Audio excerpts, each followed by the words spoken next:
ಮಂಜು ವಾತಾವರಣದಿಂದಾಗಿ ಗಗನದಲ್ಲಿ ಹಾರಾಡದೆ ರದ್ದಾಗಿ ನಿಂತ ಕೆಲ ವಿಮಾನಗಳು. ದೇಶದ ಹಲವು ವಿಮಾನ ನಿಲ್ದಾಣದಲ್ಲಿ ವಿಮಾನ ಹಾರಾಟ ರದ್ದಾಗಿದೆ. ಚಂಡೀಗಢ, ಮುಂಬೈ, ಅಹಮದಾಬಾದ್, ಬೆಂಗಳೂರು, ಅಮೃತಸರ ಸಂಪರ್ಕ ಕಲ್ಪಿಸುವ ವಿಮಾನ ಒಂದಷ್ಟು ಕಡೆಗಳಲ್ಲಿ ಕೆಲ ವಿಮಾನಗಳು ರದ್ದಾಗಿದೆ.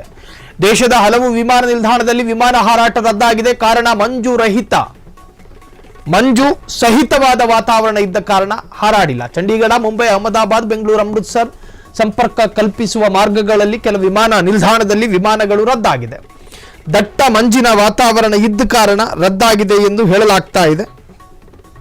ದೇಶದ ಹಲವು ವಿಮಾನ ನಿಲ್ದಾಣದಲ್ಲಿ ವಿಮಾನ ರದ್ದಾಗಿರುವಂತಹದ್ದು ಪ್ರಯಾಣಿಕರಿಗೂ ಕೂಡ ಸ್ವಲ್ಪ ತೊಡಕಾಗಿದೆ.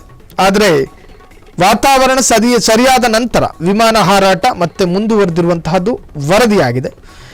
ಮಂಜು ಸಹಿತವಾದಂತಹ ವಾತಾವರಣ ಇದ್ದಾಗ ವಿಮಾನ ಹಾರಾಡೋದಕ್ಕೂ ಕೂಡ ಕಷ್ಟ ಆಗುತ್ತೆ. ಹಾಗಾಗಿ ಕೆಲವೊಂದು ಕಡೆ ವಿಮಾನ ಹಾರಾಟವನ್ನು ಕೂಡ ನಿಲ್ಲಿಸಲಾಗಿತ್ತು. ಮಂಜು ಗೋಚರ ಆಗಿತ್ತು, ಆ ಕಾರಣದಿಂದ ರದ್ದು ಮಾಡಲಾಗಿತ್ತು. ಹಾಗಾದರೆ ಯಾವ ವಿಮಾನ ನಿಲ್ದಾಣದಲ್ಲಿ ವಿಮಾನಗಳು ರದ್ದಾಗಿದ್ವು? ದೇಶದ ಹಲವು ವಿಮಾನ ನಿಲ್ದಾಣಗಳಲ್ಲಿ ಪ್ರತಿಕೂಲ ಹವಾಮಾನ ಹಾಗೂ ದಟ್ಟ ಮಂಜು ಮುಸುಕುವ ಮುನ್ಸೂಚನೆ ಹಿನ್ನೆಲೆಯಲ್ಲಿ ಅದರ ಮುನ್ಸೂಚನೆ ಸಿಕ್ಕಿತ್ತು ಹವಾಮಾನ ಇಲಾಖೆಗೆ. ಹಾಗಾಗಿ ITCಗೆ ಇನ್ಫಾರ್ಮ್ ಮಾಡಿರ್ತಾರೆ. ಸೊ ಆ ಹಿನ್ನೆಲೆಯಲ್ಲಿ ರದ್ದಾಗಿರುವ ಸಾಧ್ಯತೆಗಳಿದಾಗ 13 ವಿಮಾನಗಳ ಸಂಚಾರವನ್ನು ರದ್ದುಪಡಿಸಿದೆ. ಚಂಡೀಗಢ, ಮುಂಬೈ, ಅಹಮದಾಬಾದ್, ಹೈದರಾಬಾದ್, ಬೆಂಗಳೂರು, ಅಮೃತಸರ್, ದೆಹಲಿ, ಗಯಾ, ಕೋಲ್ಕತ್ತಾ, ಚೆನ್ನೈ, ಜೈಪುರ ಮತ್ತು ಪುಣೆ ನಗರಗಳಲ್ಲಿ ಸಂಪರ್ಕ ಕಲ್ಪಿಸುವ ವಿಮಾನಗಳ ಸೇವೆಯಲ್ಲಿ ವ್ಯತ್ಯಯವಾಗಲಿವೆ ಎಂದು ಪ್ರಕಟಣೆ ತಿಳಿಸಿದೆ. ಇನ್ನು ಹಲವು ವಿಮಾನ ನಿಲ್ದಾಣಗಳಲ್ಲಿ ಪ್ರತಿಕೂಲ ಹವಾಮಾನದ ಕಾರಣ ನೀಡಿ ಇಂಡಿಗೋ ಶನಿವಾರ 57 ವಿಮಾನಗಳನ್ನು ರದ್ದುಪಡಿಸಿತ್ತು.